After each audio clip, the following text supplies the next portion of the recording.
All right, so now we're going to continue on with our awards presentations. Every year since 1977, Nation's Restaurant News has honored a select group of outstanding food service executives with the Golden Chain Award, celebrating the recipients' career achievements and recent successes. Leaders from every segment of this industry have been on this stage, including pretty much the names of every giant you've ever known, and we're honored to continue that tradition here tonight.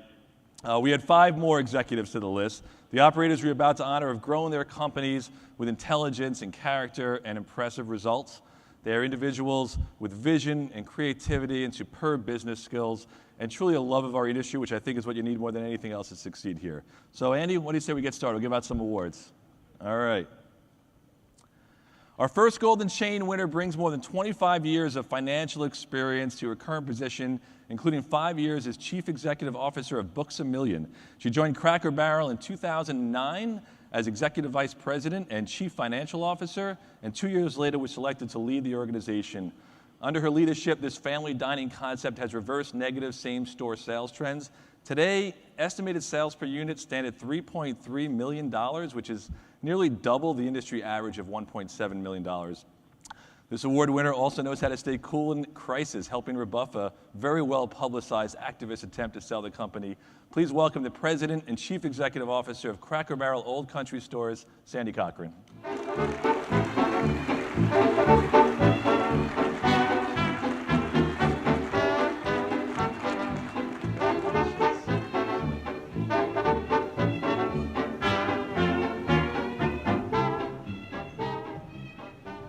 Good evening.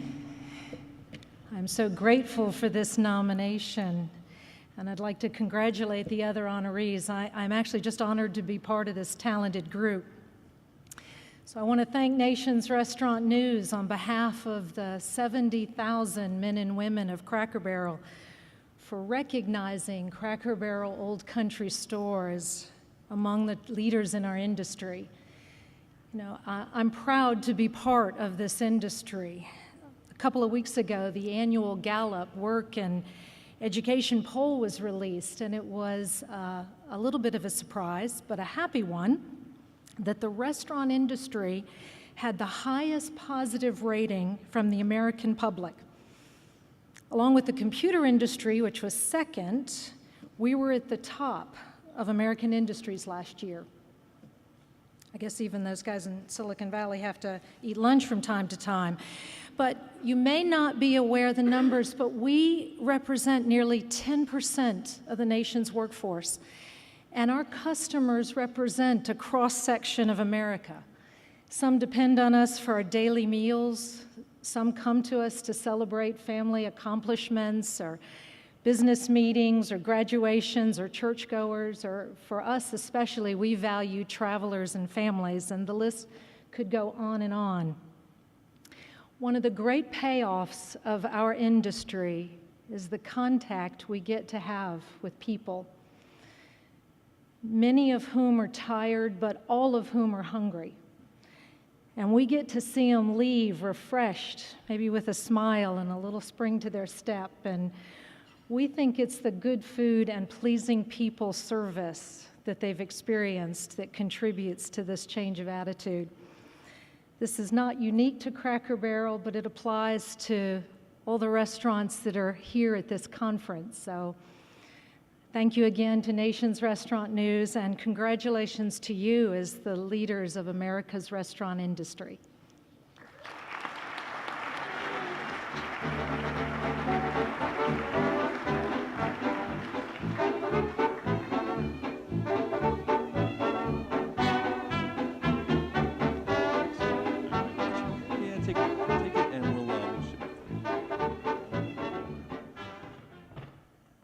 All right, congratulations, Sandy.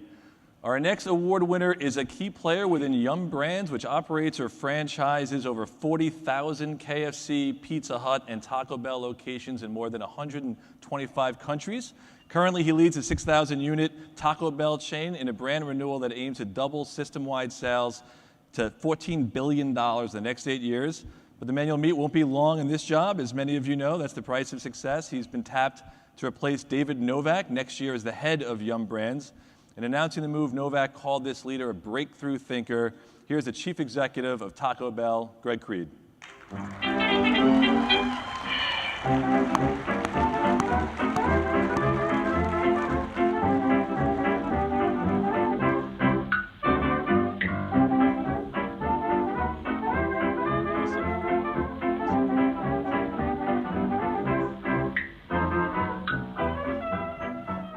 So good evening, everybody. I'll speak a little slowly because it's Australian. So I usually start with, I'm the Australian selling Mexican food to Americans, which I'm not sure how that joke's going to go when I'm selling pizzas and chicken, but I'm going to give it a go. I'm obviously very honored to be recognized tonight along with an amazing group of other nominees. It's absolutely fantastic. I have to say, we have a fantastic job. I think we all have fantastic jobs. We get to come to work every day no matter how old we are, and we get to act like 17-year-olds. I mean, you think about it, right? How many kids would love to be able to eat Taco Bell every day? And Domino's Pizza, and yes, other things as well. No, I'm not going to just sort of pick on Taco Bell. So I think it's just an amazing industry. We give people their first opportunity as a job, and I don't think really enough people appreciate what we do to give people a chance. You think about RGMs, they run businesses, they earn more than the average wage in America. They run businesses of $1 million, $2 million, $3 million. And obviously we employ a lot of people. So I'm really proud to be part of the restaurant industry. I've been in it for 20 years. I love it. It's a passion. And I think we do amazing things, not just for America, but for the world. So on behalf of all the franchisees and all the employees at Taco Bell, I honorably and humbly accept this award. Thank you very much.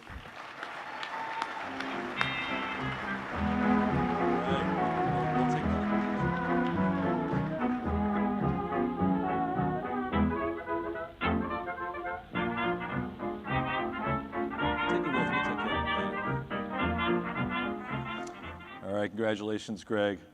I asked my son a couple of years ago which of the Doritos Locos Tacos is his favorite, and it was like asking him like what God he believes, and he really couldn't nail it down. He committed to Cool Ranch eventually, but all right, our third Golden Chain recipient joined his company in 2005 from GameStop Corporation. Previously, he held executive positions at PepsiCo and Thornton Oil and has been closely involved with Brinker International, where he is chairman of the board. In his current role at 7-Eleven, he has fostered incredible global and domestic growth through franchising and strategic acquisitions. Today, 7-Eleven is the leading company in convenience retailing. Check out these numbers: 53,000 stores globally, 10,000 in North America, and worldwide sales of nearly $85 billion. Let's meet the man leading the way, the president and chief executive of 7-Eleven, Joseph Dipinto.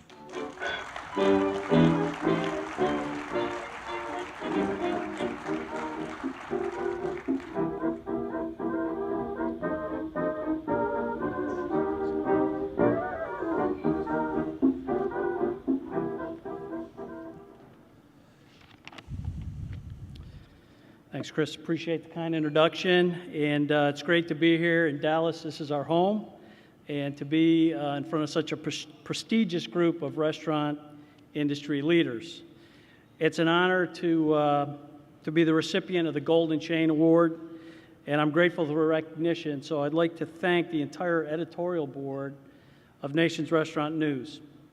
I got my career started out in the food service business, and I was an avid reader of Nation's Restaurant News, and I remember thinking to myself, if you made the cover of Nation's Restaurant News, you have made it. So tonight's recognition is really special to me. It's a bit nostalgic. It's also perfect timing because my board of directors is visiting soon, and the first thing they're going to ask is, how's your on-the-go food business doing? I would like to I'd like to recognize Sandra and Greg, Kent and Aylwin, and for everything they've done for this industry. It really makes it a great night to be associated with them. Now, my organization, 7-Eleven, has come a long way from their humble roots in 1927. We started out as an ice house, providing ice when refrigeration was scarce, and moved into fill-in convenience products. And now we've made significant investments in on-the-go food. We've done that by growing our strategy and understanding our customer and evolving with them. And it's paying off as we've seen same-store double-digit growth in our food business over the last several years, and we'll see it again this year. So for us, this award represents our team's evolution in the on-the-go food business, and it further validates our food innovation, and that focus is working. I'm on the stage tonight receiving this on behalf of 7-Eleven. We've got several of our folks here tonight, and so on behalf of our store operators, our franchisees, I want to thank them for everything they do day in and day out to put our guests first and support our stores. And I also want to have a shout out to Wyman Roberts and the team from Brinker International. Finally, I want to thank my family, especially my wife Ingrid. Tonight's her birthday, and she joined me tonight.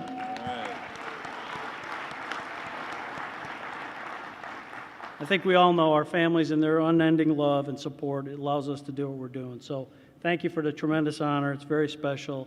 I appreciate it. Have a great night.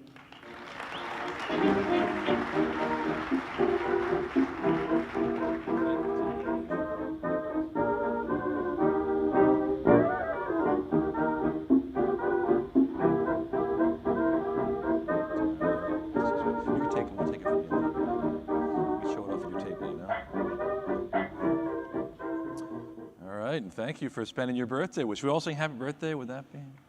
All right, we'll do that later. All right, let's keep rolling with Golden Chain winner number 4. 29 years of restaurant experience. This executive has served in top-level positions at Yum Brands and Pizza Hut. He was also president and chief executive officer of Kmart and Sears Holdings. He has led his current company since 2008, grown it to over 300 units in the United States and the Middle East.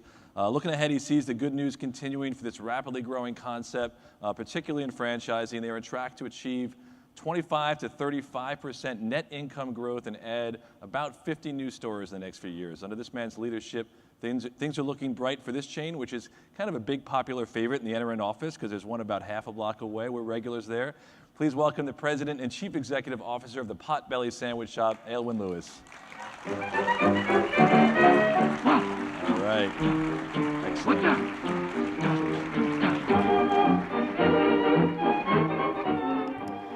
Good evening. Thank you, Chris. Thank you to the editorial board of Restaurant News. I love this industry. Everything I am and everything I own, I owe to this industry. I got to thank my parents for the values and appreciation of hard work. My mom used to say, I don't care what you become, just make sure you're the best of what you do. My dad gave a great example. He was out of the house every morning at 5:30. He had a thing of getting dressed, drinking his coffee, and then leaving for work. Tremendous role model. He worked till he was 75, full-time. Wife of 31 years. She takes care of the house, and I'm able to work. I'm not CEO of the house, and I'm very clear understanding of that. I had 4 great mentors for my career. Bob Nugent at Jack in the Box, Kyle Craig at KFC, David Novak at Yum, and then Andy Pearson at Yum. And being around those folks was awesome learning and appreciation. I'm the most grateful guy in the world. I get a chance to work with this awesome brand. It's the smallest thing I've managed in 25 years, but when I left Sears, I was looking for an opportunity to work with a great brand. I was looking for a way to build a team around the brand with passion and foresight, and could we take something that was very special and make it bigger? We have a cult status brand in a lot of our markets, and we're trying to be iconic. The thing that drives me about this industry are 2 things: serving customers. A lot of us have fallen into this industry. Probably didn't wake up in the morning saying I wanted to be in this business, but I was on summer break from a PhD program at University of Washington. I was going to be a college professor and write great American novels. Went to work for Jack in the Box for the summer and some extra money to pay for, to augment my fellowship that I was having. And I went to work that day, and I remember I came home after the first day and just told my father, it's like, I'm not sure I'm going to go back. I called my advisor back at the University of Washington. He's like, well, this too shall pass. We'll put you on leave for a year. And it's one of the things I've never completed in my life. I fell in love with this business because of serving customers. The notion of serving people. We work when people play. But it's birthdays, it's celebrations. Can you do something that makes us special? Can you do something that puts a smile on their face?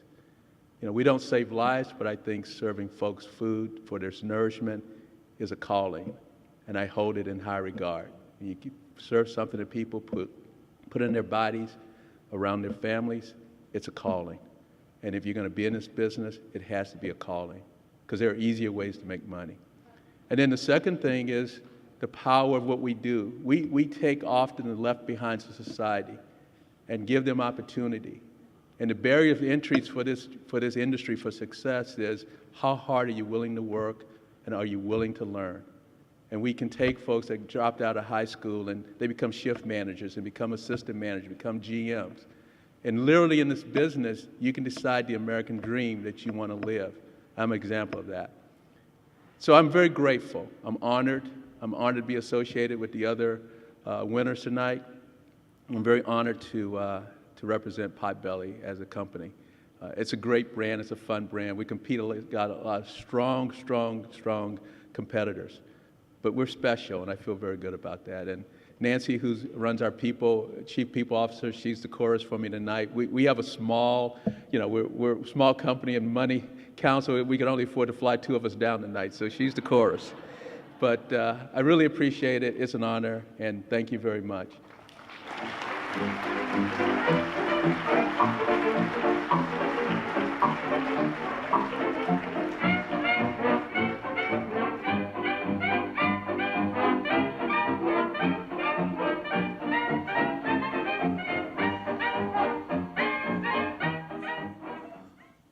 All right, our final Golden Chain winner created his steakhouse concept on a bar napkin. That was the easy part. The hard part was getting financing. He was turned down 80 times trying to raise money for his idea. But he persevered, finally opening in 1993. Today, this company has grown to over 420 stores in 48 states and 4 locations in Dubai and Kuwait. A casual dining leader, this steakhouse finished last year the top 10 in system-wide sales, number of U.S. units, and sales per unit. He says we are well positioned for long-term success and will continue to open restaurants. From bar napkin to big-time success, here's the dynamic founder and chief executive officer of Texas Roadhouse, Kent Taylor.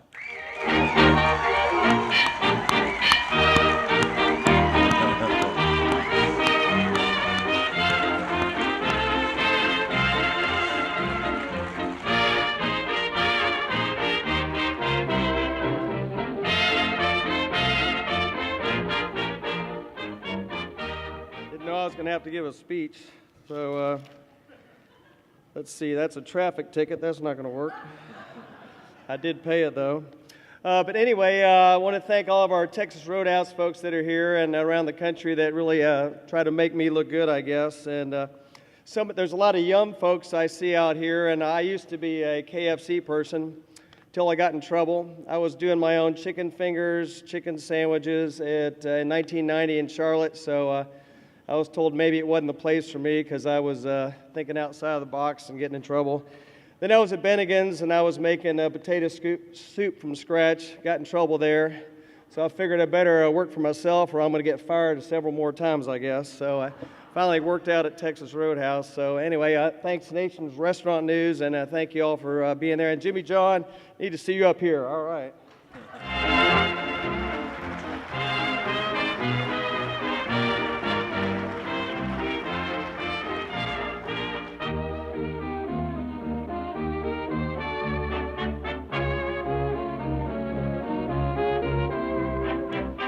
All right, let's hear it for all of our Golden Chain winners.